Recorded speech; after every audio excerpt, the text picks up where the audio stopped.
Konnichiwa Integers, welcome to another serving of the Integer, reviewing a game that you've probably played already.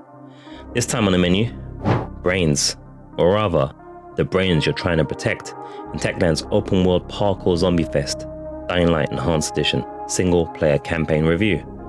Finally, I've completed it in 2022 after just over 50 hours of play, and 32 of 51 achievements unlocked on the PS5 no less, although unfortunately, no PlayStation 5 patch.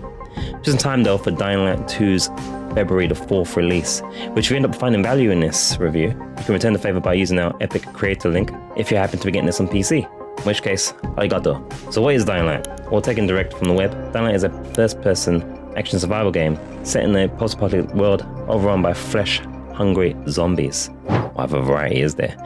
Rome, a city devastated by a mysterious virus epidemic, scavenge for supplies, craft weapons, and drop-kick zombies over roofs, because what else would you do? Get off. Get out of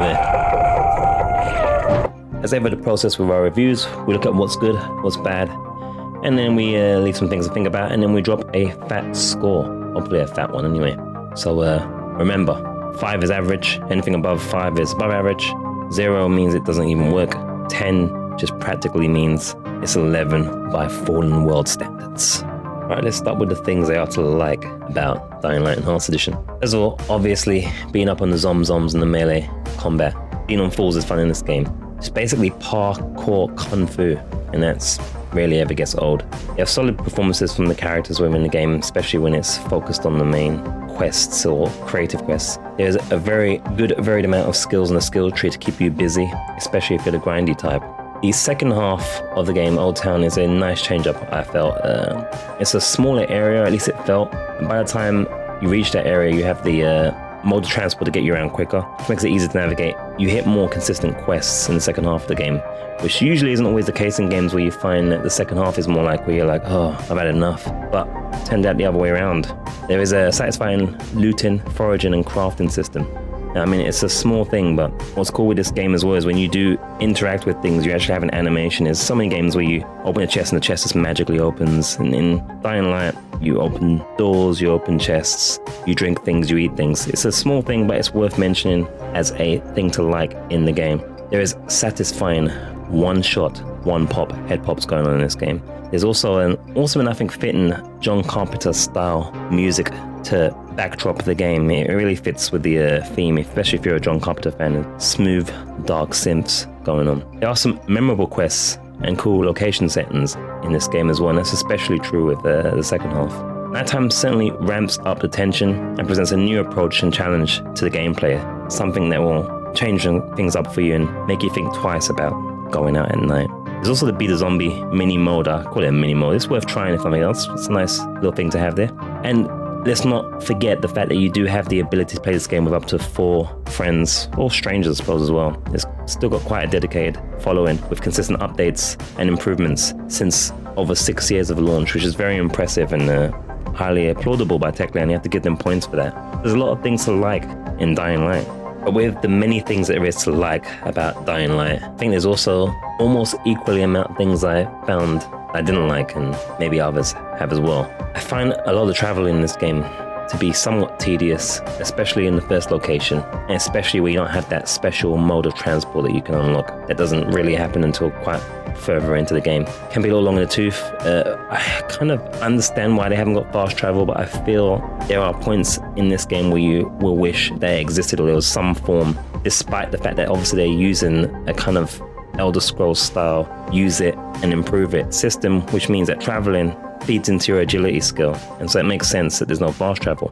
It's not that the map is overly big, but it really is pushing it at times, and the level design leaves a lot to be desired at points, because you're sometimes finding you're trying to get from one place to the next and you're getting into a blockade and the map isn't terribly helpful in some of that. It created some frustration for me in places. Again, it was much more easier to navigate the second area, the second half of the game, than the first area, so it's something to think about.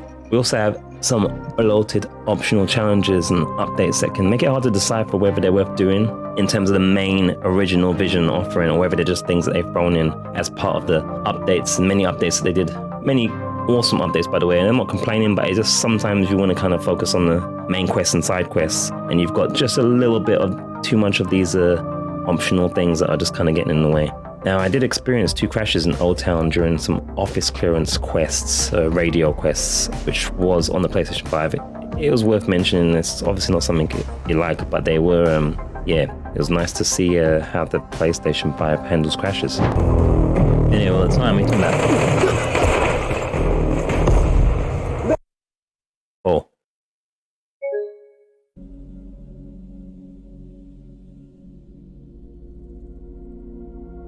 It did it pretty effectively, but worth mentioning. Very minor thing though. Shooting feels a little stiff in this game for me. And again, we're speaking for the PlayStation 5, but the PlayStation 5 DualSense was an excellent controller, by the way. But even on the PlayStation 4 with DualShock 4, it was still dodgy. It just feels stiff. It's not a hardcore first-person shooter for me, so it's something to think about. Some people don't have any problem with it, but you know, I found like I'm gonna have to get myself shot a few times to get it really into the aim. Sometimes get back in the swing of things. It's a stiff aiming system. There's also situations a lot where you're trying to do heavy swings, where have you in there, kind of zombies kind of cheese you with stun locks. I'm sure that's something will be improved into. I also found it a little bit over the beer and annoying having the heavy amounts of bobbing and weaving, throwing like a butterfly, stinging like a bee, enemies or the specials, the feral zombies, which can just take overly long to kill because they're just constantly anticipating your moves very quickly and dodging. It's literally like trying to hit a duck in water. Now, there's a couple of sequences as well where the special mode of transport, I should probably just say, it's not really a spoiler I suppose, but there's a special mode of transport that you have that makes things quicker. There's a couple of instances where the game decides that you're too tired to use the tool, which really was goofy, because you're still able to run and climb, which just doesn't make any sense. It just seemed to be arbitrary to me. I don't think that's the word I want. But yeah, the finale for me in this game, again, there's no spoilers here, sucks. It's just pure jump death sections, and the final boss, yep, it's quick time events. You get prepared with all your best guns, you upgrade all your stuff, you do all the things, you put on your best suit, and then you find that it's a quick time event fest. It was a waste of time because you don't even have to use hardly any of the weapons at that point. You're just running past and jumping over fools. So it was a very disappointing finale for me. Again, there's many grindy optional challenges, optional online stuff, optional DLC stuff, basically the software as a service stuff. Some people love it, some people hate it. For me, I don't really like it in my single player games. I think there'll be people that don't like it as well. So I'm adding it to the list of dislikes because there is a lot of stuff that just pads the length of the game, and it's just there so you can have something to upgrade that they've added in after the fact. It just kind of distracts from the main immersion of the main thing, and it just adds length inauthentically, in my opinion. So I'm not crazy about it. But I suppose that could be either here or there, not in my single player hybrid games. And finally as well, despite the promise in some of the descriptions for the game of hard choices, you really don't make any choices in this game at all. Something I've noticed that they've added in Dying Light 2, where there's an actual dialogue choice wheel thing now. But in Dying Light 1, there really isn't any choices. It's very linear, you just do what you do, at least in the main campaign. So some final notes before we drop the score for Dying Light Enhanced Edition main campaign. I guess like anything, this kind of experience is going to be better with trusted friends. I say trusted because if people are trolling and messing around, stuff like that, it's going to probably be more detracting. I'm not sure if you actually have to kind of think about sharing loot and things like that. So you want to be probably doing it with people that you know, whose playstyle matches yours, and they kind of keep at a similar pace. It's also worth noting, despite the fact that the finale sucks anyway, you cannot play the finale in co-op, which some might say is an actual blessing anyway.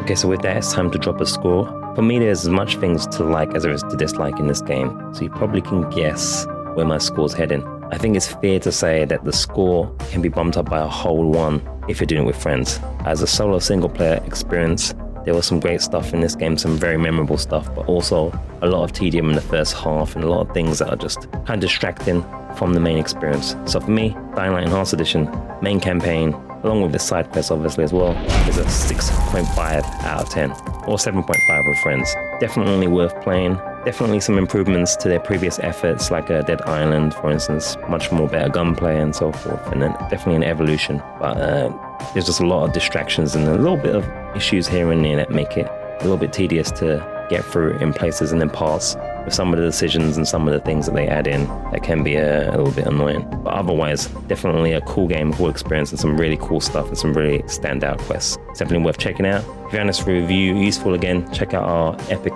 link So you can buy Dying Light 2 there and support the channel for free. We also have merch and various other things that you can check out. All links will be in normal places. Thank you so much for watching or listening, because we do put these on the podcast. So do that as well. And leave a comment. Let me know what you think. Agree, disagree. Looking forward to Dying Light 2. Let me know. Sayonara gozaimasu.